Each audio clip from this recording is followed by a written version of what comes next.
I'd half settled into the idea that this was just Yellowstone's sixth season wearing a Texas hat. Then, at the midway point, the show looked me dead in the eye and flipped the entire chessboard.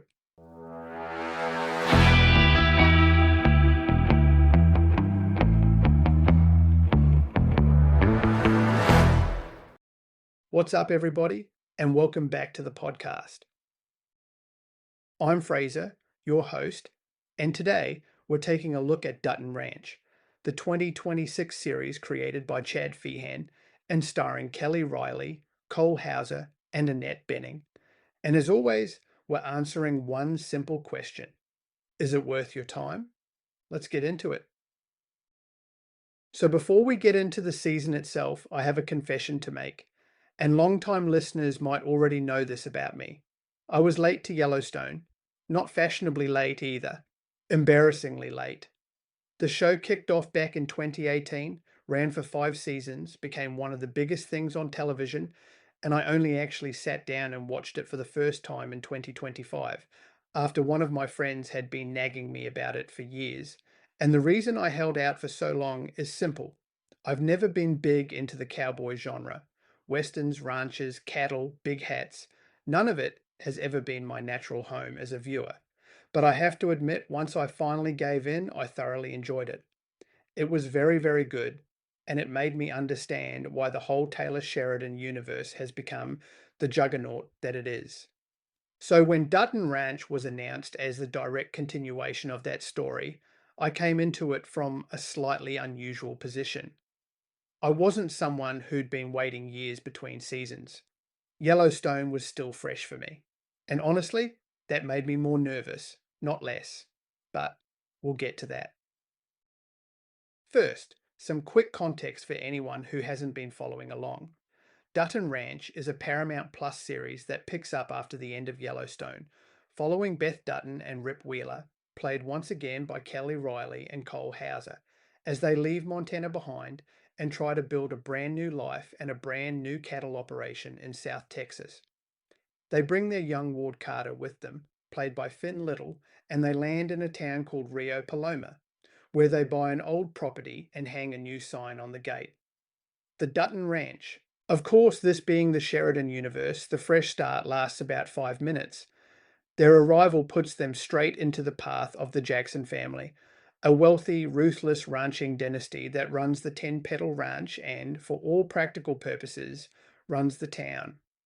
At the head of that family is Beulah Jackson, played by Annette Bening, and we will absolutely be talking about her because she is one of the best things this show has going for it. The season is 9 episodes. It rolled out weekly through the middle of the year, and the finale has just landed, which means you can now sit down with the whole thing in one go. It also became the biggest original series launch in Paramount Plus history, so it's fair to say the appetite for this world hasn't gone anywhere. One little piece of production trivia worth knowing, though. Chad Feehan, who created the show and ran this first season, actually departed before the series even premiered, and season 2, which has already been confirmed, will be run by someone new. Make of that what you will, but whatever was happening behind the curtain, it didn't stop this first season from landing. Now, my first impressions, and this is where things got interesting for me straight away. If you watch the final episode of Yellowstone, you'll remember we actually got a glimpse of what this new chapter was going to look like. Beth and Rip ended up on their new property and it looked amazing. That image was the promise of this show. So imagine my surprise when Dutton Ranch opens, shows us that very ranch, and then promptly burns it down, flips it, and moves the entire family to a completely different location. I'll be honest, that threw me. There was a gap of getting on towards 2 years between the end of Yellowstone and this premiere. And watching that opening, I found myself wondering whether something wasn't quite singing behind the scenes and whether they went back and reworked the whole concept during that time. Now, to be fair to the show, Riley and Hauser have talked openly about wanting to tear up that ending on purpose, to give Beth and Rip a proper clean slate rather than just carrying the old show's furniture into a new house. So maybe it was always the plan, or maybe the plan changed and they've made peace with it. Either way, The effect on screen is the same. This isn't Yellowstone with the serial numbers filed off. Well, not entirely. And that brings me to the thing I was most worried about. Beth Dutton. Now let me explain, because I know how that sounds. Beth in Yellowstone was a great character. Kelly Reilly is a phenomenal actress, and she made Beth one of the most memorable people on television. Vicious, brilliant, unpredictable, and absolutely exhausting. And I mean that as a compliment. But here's my honest truth. Beth was a character I personally only ever enjoyed in small doses. That was the secret weapon of Yellowstone's structure. You never spent a full episode or long uninterrupted spells with any one character. And for someone as full on as Beth, that was perfect. You'd get her storming through a scene, torching everything in her path, and then the show would cut away and let you breathe. The same goes for Rip, honestly, although in a different way. I loved Rip and his hard-ass manner. He's a man of few words who solves problems in ways you probably shouldn't ask too many questions about. And Cole Hauser has always played him beautifully. But he was also a small dose character, a presence rather than a focus. So going into Dutton Ranch, my big fear was obvious. This entire show is Beth, Rip, and Carter. There's no John Dutton to anchor things, no Case, no Jamie, no sprawling ensemble to cut away to. What happens when the two characters I loved in small doses suddenly become the whole meal? Was I about to sit through 45 minutes an episode of Beth screaming her head off, getting into fights and draining a bottle of vodka week after week? And this is where the show pleasantly surprised me more than anything else in the entire season. They mellowed her, not defanged her, mellowed her. Beth in Dutton Ranch is still fierce, still calculating, still the smartest and most dangerous person in almost every room she walks into. Her financial brain is front and center, especially as she sets about building a slaughterhouse operation and chasing meat distribution deals to anchor their new empire. But the volume has come down. The constant scorched earth rage that defined her in Montana has been reshaped into something colder, steadier, and, for my money, far more watchable across a full season. I'd bet good money the writers sat down and had exactly the conversation I was having with myself. You cannot build a whole show on Yellowstone Beth. So they built it on this Beth instead. And the result is that I enjoyed Beth more in Dutton Ranch than I have ever enjoyed her before. She was great in Yellowstone, but I'm glad we only got her in small doses there. And I'm even more glad the version we get here is one I could happily spend 9 hours with. Rip, meanwhile, does exactly what Rip does.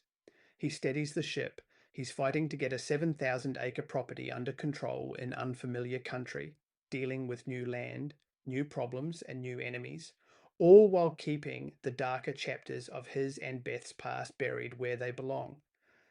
Hauser plays it with that same quiet menace and surprising warmth, and the marriage between these two is really the heart of the whole season.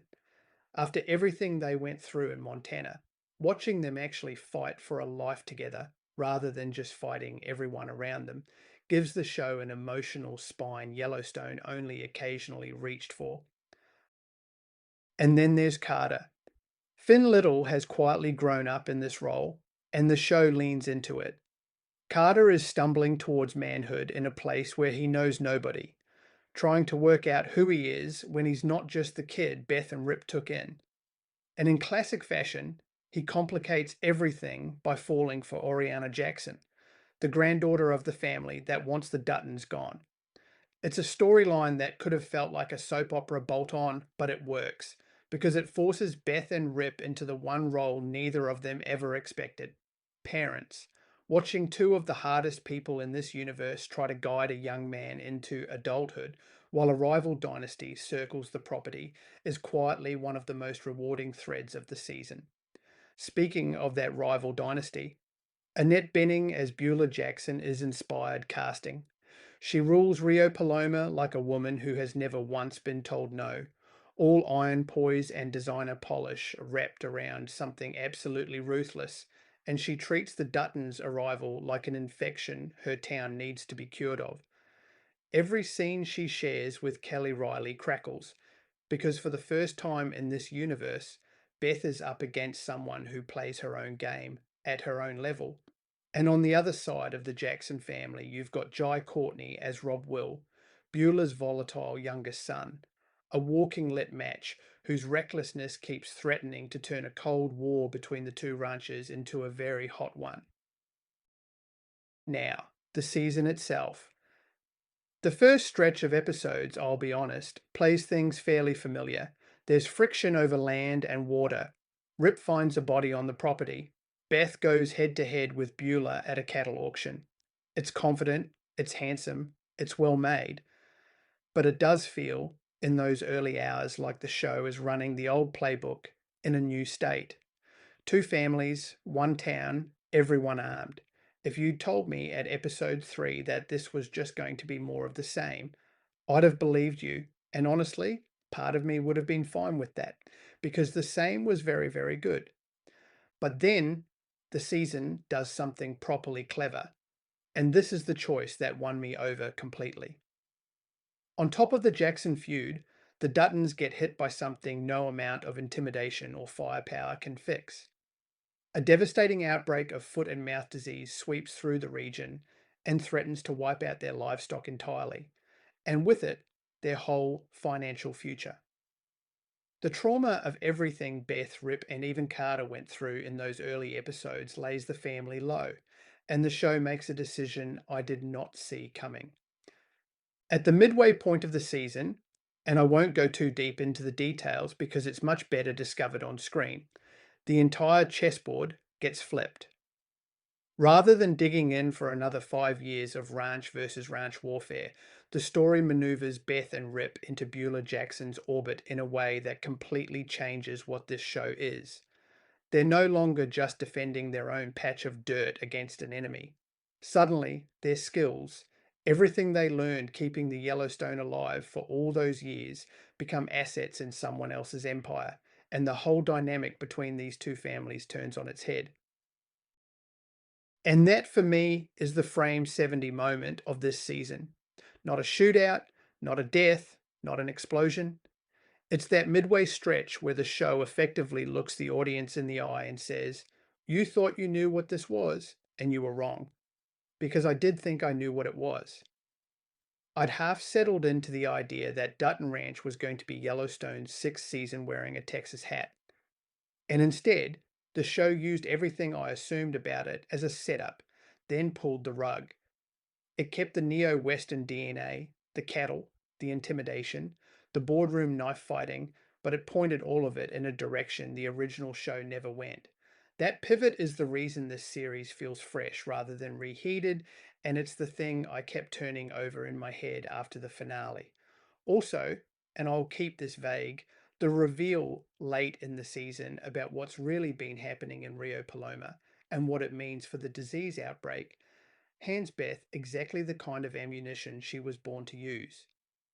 The table is set for season 2 in a way that has me properly excited, and given the show has already been renewed, we know that table is going to get used.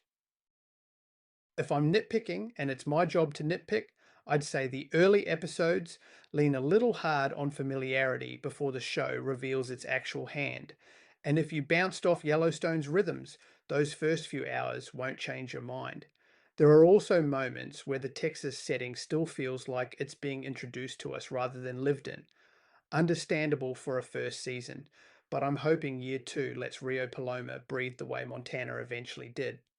Small stuff, honestly, in a season that gets the big decisions right.